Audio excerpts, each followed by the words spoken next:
Hello, কি খবর সবার? সো কিছুদিন আগে আমি একটা ভিডিও বানিয়েছিলাম যে গিয়ার ডাজন্ট ম্যাটার নিয়ে। সো এটা অনেক মানুষ দেখেছে, প্রলোভন বললো ভাই ঠিক আছে সবই বুঝলাম, কিন্তু এখন ফোন দিয়ে কিভাবে একটা ব্লগ বানাবো সেটা নিয়ে একটা ভিডিও বানায় দেন। আমি বললাম ঠিক আছে। সো অনেকে বলে যে ভাই ফোন দিয়ে তো কোয়ালিটি তেমন আসে না। আমি বলবো যে ভিডিও বানানোর সময় অ্যাট ফার্স্ট কোয়ালিটি এখন শুধু আপনার মোমেন্টে, সুন্দর মোমেন্টের কোয়ালিটি হবে। আর এরপর আপনি আপনার ভিডিওতে কিভাবে কথা বলছেন, কিভাবে স্টোরি বলছেন, আর কত সুন্দরভাবে আপনি অর্গানাইজ করছেন, এটা ম্যাটার করে। অ্যান্ড সেটা শুধু কোয়ান্টিটিতেই পসিবল। সাপোজ আমার কাছে এখন একটা ফোন দিয়ে ভিডিও বানাচ্ছি, এবং আজকে আমি কথা বলবো আমার অনেক দিনের কেনা রিং লাইট নিয়ে, যেটা নিয়ে আমি এখন পর্যন্ত কোনো ভিডিও বানাইনি। তো চলেন দেখা যাক যে কীভাবে হচ্ছে রিং লাইটটা কিনলাম, অ্যান্ড সব কিছু আমরা বিস্তারিত দেখবো ভিডিও। হ্যালো, কি খবর সবার? সো অনেকদিন ধরে ট্রাই করছি যে রিং লাইট নিয়ে একটা ভিডিও বানাবো। তো আজকে সেই সময় চলে একটা ভিডিও বানাই ফেল।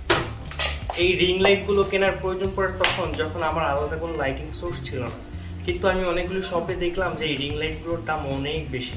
কিন্তু একটা শপে দেখলাম যে রিং লাইটগুলোর দাম অনেক কম। গেস হোয়াট ওই শপটার নাম কি? দারাজ, যেখানে রিং লাইটগুলোর দাম অনেক কম ছিল। অনেক খুশি লাগছে, তাই না? চিন্তা নেই, এই খুশিটা একটু পর এমনি কমে যাবে। কিভাবে কমবে সেটা সাদাপে থেকেই শুনে নিন। সো প্রোডাক্টের দাম যখন আমি অনেক কম দেখলাম, তখন আমি লোভে পড়ে 2টা রিং লাইট অর্ডার দিয়েছিলাম। কিন্তু বাসায় আসার পর যখন দেখলাম, আমার মাথা পড়ে নষ্ট হয়ে গেছে। কারণ এই রিং লাইটের হচ্ছে গিয়ে আলো খুবই কম, অ্যান্ড আমার হাইট তখন ওই উপরে থেকে ড্রপ।